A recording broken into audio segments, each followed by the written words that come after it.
enti na me wo Obuasi de me nua ba bia nwomto e ba nwomto mu pa de ani agyae oye okuguda mpa ewo nwomto mu enti abusua me ne me nua ba Mary Agyemang dodo na no first na ye friend foku no minim de ntia wayi foku ne feso awawe so aye de ndemi musa ne sese ma me de say na me adumo do me so change over de aye de tu change over na change udi nyina ma change over ba de nyina mu ene so change mema mu nyina wo say Nkosuo ene de nya ndru enti Mary na de we de me ana me de me ho aba na wo so ene wo so do ho aba na yakabom ene de na obeche me Obuasi yo me da hase bebre em say ye ka se Obuasi na de eba nipa bebre na dwemu ani se bi te se de odi kan kan no o baba na gold no so hu na eja ke ye ka se ya anya na bi da na hu na kan wo sesa eti Obuasi ye ka Ghana Obuasi a dodo na anim se eye sika kokko ekrum yes eti Obuasi ye kura chese Ghana ebegina ne na so a Obuasi eka ho yes untimi ni Obuasi mfiri asebeti makasa nka Ghana kura na Obuasi pani tu sika kokko wa hapa sika dodo na kasa Obuasi krum ena yetu ene wa ha but enena sebi o say we ase nyina ayede nti affect baby anti ama o my Ghana nsumu ayede ama sebi ebi aka Obuasi ama ne Obuasi ananka first ye nim no ase nensisa ye kakra abem but ni nyina mu no ye bompa ye unse gold ni de wo de adom ye da so ho but kwan a ye befa so a ye de be ye ho adwuma no ama na ye no na nomamu ayede nti a ema ni nti ne ya ba still so obi beka say baby e 2 gold there yeah asa ni ne akuro no emu ye hyen je say ye siesiem sa na Obuasi tie because me no bekom ni akohum sa na Obuasi tie na Obuasi kuro no untimi hu fin kra wa na yeah unsa sebi Nkosuo even abrochire kra wuti gather for ye ka abrochire ye perception ni nyina ne say e kura efe sebi onko baabi kura nkoto Ghana hanke beka say bia zongo anase bia bola bi ho but so on say the city ente dan a ukwa kotu baabi nso wo baabi aye frɛ no abrochire no say sebi ehon so nye eti e sa wo baabi anti wo Obuasi a wo bedru baabi na wo dru ho obehu say yes sika from na waba e develop na wo dru baabi nso a eye dan a sebi mpanyimfo bu baabi say efie bia mensa wo ya dan ya obedru baabi nso so a ehɔ no nso so ebeye we kakra all right so Jabusua me ni aba Mary Agyemang na ewa ha do ye change over enti no ye be change baabi agina yi yakoba foforo enti no hwɛ yakoba na mesia freeway party change over niama nyinara the lost in control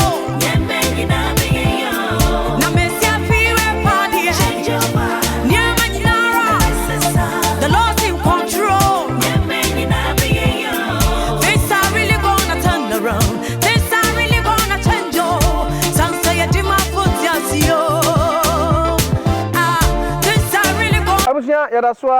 ya wo town ya wo Obuasi ya ne nam na utim se broni beka se famous baabi a utim se agidin e wo Obuasi ne ne menua bai ene adofo binom omo mugu camera na chi nso dɔso me location manager nso e wa ha bia se nso nya asem ono na de na mu wa hwia no de akopia ayi apremleni awo so se na mu o sa enti ma me ha he yeah se Obuasi na baby ejina wa amba ha na chese wa amba Obuasi okay because when you ra Obuasi a na wo ka say wo ko baby na ebusa say hifa na free bout me for Obuasi na ba na obi abusa wo wo call some Jonah Lodge and na say wo call some Jonah Estate you know eti enya body some Jonah ne dia na chese say wo for Obuasi na na wan some Jonah no some Jonah ye first men can say Ghanaian na obeye MD oh Anglo Gold Ashanti okay so yes enti ono na ye de ha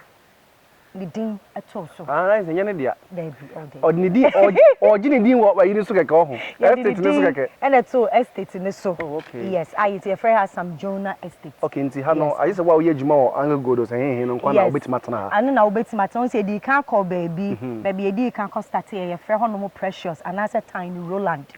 ho na me say me wo okay eti baby estate no me fa ni say senke police and you ka say e ranks okay you call according to position ukra e wo ejuma nim na ye de wo akọ yes ye hanum ye famous pa hanum junior staffs no na etina hanum say yes na Precious and Tiny Roland dey kan call no won so see your senior staffs managers ni ade no okay no problem so etina ho okay this is your next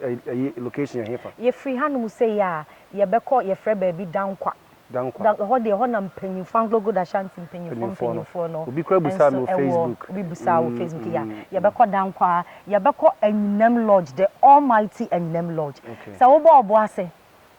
mini abema na se wa anko Anyinam Lodge de a wo kwa wo nya binka se ka se Anyinam Lodge a ye Anglo Gold Ashanti omu hotel kese so for Obuasi de ene ni hotel la eso e wo Obuasi nti ye ko ho no omaduane nso de ene fantastic yes nti e free ha ye beko na ya ka ho so asem yes nti aye Sam Jonah Lodge ya wa Sam Jonah Lodge ye to aso ya da mo ase na mesia freeway party change your mind near Maginara the Lord's in control na mesia freeway party change your mind near Maginara the Lord's in control things are really gonna turn around things are really gonna change some say you my foot yes yo things are really gonna turn around things are really gonna change cause I redeem my life so yeah I want you to have a power sujati ever call osuba call yeah man you know me yo I want you to have a power sujati ever call osuba call yeah man you know me yo things are really gonna turn around things are really gonna change some say you did my foot yes yeah man you know me yo na me say freeway party change your mind yeah man you know the Lord's in control yeah man you know me yo na me say freeway party change your mind yeah man you know the Lord's in control yeah man you know me yo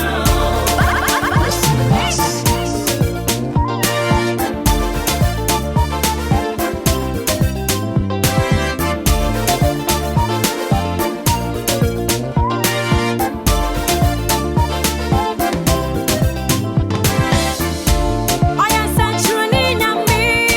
pray nyami enti no yada so ya Obuasi de na ese mo am nso mo amanone a mo ko school Obuasi mo am free baby ebe school Obuasi enkan baby e we ni e frɛ no Obuasi Secondary Technical School nene ya change edin no aye no Obuasi Senior High Technical School eho enene ye wa mo hwɛ sɛ yɛtwa ama school fo ni bi apon omo da fie ni de omo apon mo ko fie ana omo nso a omo school mu ha no nso no omo ewa ha na yenya ne ntia sɛ teachers for ni bi a omo nso no omo wie school ewa ha omo ye old students ewa ha ebetimi enye omo nye no ma twetwe enkomo enche bia no menya bi nye no mo atwetwe enkomo nti na enko ba bia ye ba abusunya masa ba bia mu dia na me ne eye school nyina no first no ba tie se s that means say eye omo mko school nyina no omo na da omo nti no unimu na ene owa ha obebo ni din na mo ho e ba twetwe sen ma kasa no nya di matese so am no do pa udi ni sen Jeff ona yeso ye senior na ya kasa obi ye senior prefect den ene ya to den e wo so actually na semisa me kasa obi ye senior prefect in a searching cancer old school man I say school apart from say headmaster and teachers in school the school is in the action I say that school because the students in the case teachers plan as headmaster no senior prefect no take control and take charge say be a colleague so small boy fear send you una school nyina no take control bia so mo hwe so they are no okay say don't mind the baby but mind the engineer that will hey I'm going to Obuasi all right let's go straight and the challenges and also how bad partner in your school you face it's my say see and the school mo asha your facility you never be like Obama school but one problem I face is like a new assembly or it's like always be and say they do assembly time and say you sit down we do just every time so say the students they take it tables and chairs now running now. It deals with time. Now say it's the time here. The television is in Sutra because dining hall na changing. Now in Sutra na during church service times in Sutra it mean and have church service. Any other school gathering, assembly or assembly times in Sutra it mean share. Okay. Now also. Much of the problem na yana ba in the case say first years for the bar. Now if we don't can say charge up and do what you are supposed to do now first years no more ban no critique problems. Say go at first time or so. This is professor agriculture say or more na say just preface for na can say see as no my in the case performance for a mobile like because they are freshers no money machine meeting. Or mobile muftis near the doing like the use of mobile phones. Very currently, one of the problems that we are facing with the juniors now, all kinds of problems need to and I wish our benefits parents in school. The mom, and I said, when benefits needed to do because we share buy like gatherings who students need to your phone how the benefits of more school need the ones they mean when they say school in the school so all now you what you say open day for school in there now my school for more waiting hiding energy but open them school inside there nice one way okay so what we shall for you outside okay, Mitia, Madam for Charlie, Piama Bati, or King University, and I face Mitia Richmond, Fusina, and also school where now Mitia Bishop now, Musu from Machine. Oh, now, Nkosuohene Bibi, and Sana my branch, also your call estates be. Now, me see a friend is Sam Jonah Estate. You free one nearby. Now, say, I know be a team and as I say, I yes, Sam Jonah. The Binia would decline, I'll buy a M2 Anglo go that Shantino. Aha, and no news. It's a school in your school, kids, and your all students can see. Oh,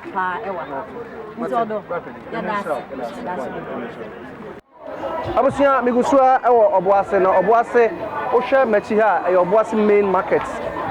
Obuasi Central Market na Osha me ewa hai edi kan ekọ komia mia baby ewa Obuasi enti no me de omo Central Market nso e kire mo ti koso ana hwe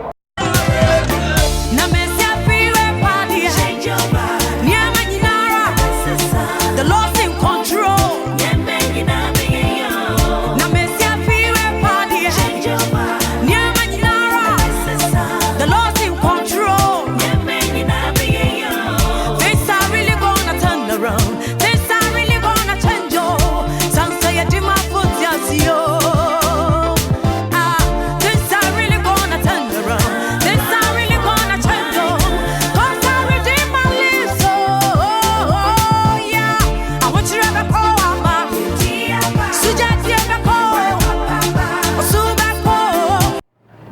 Enti wo hwe bia na enam ya na ebe ya na free eye Obuasi Central Market ene ya fa kwan so a na ebe pi ba bia se free o tutuka enti se wo ye Obuasi ni ana watena Obuasi ana se Obuasi ne patamodi a wo benim tutuka na minim batuti din na wa adwin ti misisi bibi so ma me ehe fa ni tutuka so uti din na do be so che ni se uti din na so ho ase wodeka no obi aba ebe ya womwa yeso obetutu wo kan ama ese obetua ama ese kire se wunya duru Obuasi tutuka de a wodress ka fo fees eno anem se opese wo kire ah is ka fo fie o na se tutuka de se otutuka na se odeka de a wuni so tell me something about tutuka can be German okay se ka se tutuka sabi o so watna o my Ghana mu pen watna eya Ashanti region pen what's na Ashanti region oba Kumasi pen na ufri Kumasi a baby to say eya aboabo eya bantima crofrom ohun e ho de e tutrafo nkwa ne go man ka bio ono na Ashtown no ni ade no Ashtown for mo hero obepi o muti man ka bi e ho for no de o ni ade change over okay aniade for ne go aniade for okay na o ga na o pese ya boye ya na so o mu ti ya pese ya chere say tutu kan se ya bia bi tisa e wa sentiment za Bantama Crofrom Ashtown ni ade no say Obuasi na kura omani adin sebi o mo mpensamfo etu fa nsamfo amfa mefa ha yes I would assume you na ba ya de ba ko beko tutu ka for money adin oh okay omani adin pa oh okay eti say Obuasi na wa ama tutu ka wa ama Obuasi enti say ufri tutu ka na wa monone a baby a wo ne ha ni gina station ho na ye gina ewo tutuka enti adafo ye free ha so dia na ye koyachi aho na ye free ha na ye ni kire so wudru Obuasi a ya kan mines they say do na fe na Anglo Gold Ashanti wudru Obuasi na say wan kwohwehwe ho no mo a na chese wa ama maame na pomu ye de nyankopo asepa so won eti na say me maame na ka say nyame adom ne ho ye ne de Obuasi da so gina ne na so eti ye free ha no mu say na na say ya bekọ ba bia na first na Anglo Gold Ashanti offices no ewo no roundabout na be ma bi gina wo ti say de wo to go so won say ba wo hu ba say na gold ne dia ya na sene nka amanfo ya be ma dia say do ba ya wo hu gold mi hu bi da ah ya you do roundabout to start to mo no atmato ko be say onye gold ne ah say gold dia na ne ma yayi why all right enti ya ho and ye beto a ejumadi no so enti no tutukafo nyina so mo chia mo twankwale mame we bi wo mo se mo ho ye dia mo we tutukafo emrante ne ababawa na ogina ha no nyame hia mo ye beto aso na mesia freeway party change your mind nyama nyinara the Lord's in control nyama nyinara na mesia freeway party change your mind nyama nyinara the Lord's in control nyama nyinara things are really gonna turn around things are really gonna change oh some say you did my foot yes yo things are really gonna turn around things are really gonna change oh cause I redeem my lips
wa change over e wo Obuasi krom na say the baby dey aba ndie baby e wey e baby a na say hotel Obuasi the whole Obuasi hotel so pa ne boarding titru for beda ne boarding me hwem ni ne boarding titru for beda na nya ne boarding so baduane so de omaduane ye kama environment ne so ye enye nsuo bi na beto bi akentontom kra se hudu ha ba ne spray ha nyina kama ba kwa bi hu once na wa ha asa de ha de ha sonko mame to so kasa wa need to say Anglo Gold dear se ba ye ka say safety a omo ye number 1 enipa apomudin so hu ehia wo mu se efin basabasa debi enti no waba Anglo Gold fie eye Obuasi sika kokko krom ne de na so ma wo hu bibia na kwanso enti aha ye ginai eye anyinam lodge nso so ye adwuma bi a eka Anglo Gold ho ehya Anglo Gold Ashanti ase na aha na sabi Anglo Gold for enya ahoho so hu efri kronkro so ana wo madwuma efo ni bi efri nkronkro ahodo so besra wo mu a o mu di wo mu ba ebesue da ba aduane de a don't go there aduane papa na me bo am kwase body am pese bi na me we no na so what's what efie de pa it is a wo ba Obuasi na wo pe fie aduane pa de a men hwehwe ba bia bia na ne anyam lodge so wo na wo ba ha facilities there omo wo de bebre omo swimming pool wa ha omo wo gym wa ha free internet access almost services are 24/7 so you can imagine security wise now what they Anglo Gold they say we need to as a security wise there tight ankasa che say ade bia wo hia bia e wo hotel abam wani agede almost spacious car park che say serene environment you name them che say wo ba hanom a wo say wa worry fofra na wo be worry na wo pe baabi o dey book o dey me be worry o be worry me worry you and I'm say all be worry. Na when your bani be on. Na say you dey be worry and I be the father. Ade da boy. Makoti anu. So it's not just say honeymoon ya wo bedi. Betimi aba ha no be. Anya da bia na say wo kotena kurom ya na dede wo ho. It's wunya ba bi te sa hadi na wa be hye so wo ho na say normal air koso e de mount. Enti aka nyinam lodge de ya. Just say me who the way I make if I describe the place. Be papa unya wasumuje. Yes, unya wasumuje. Omo rooms ni nyina on say uko hotel bi a ya ka say bi asabi ya bobobo ne a kire na say ebuo na esua no uko ha AC kra unya bi nem ha de say yes fan na o de. Me say omo AC so de. Ni nyina. Me see hotel bi wo ho Ghana. Wa koso AC na so say nkeja obese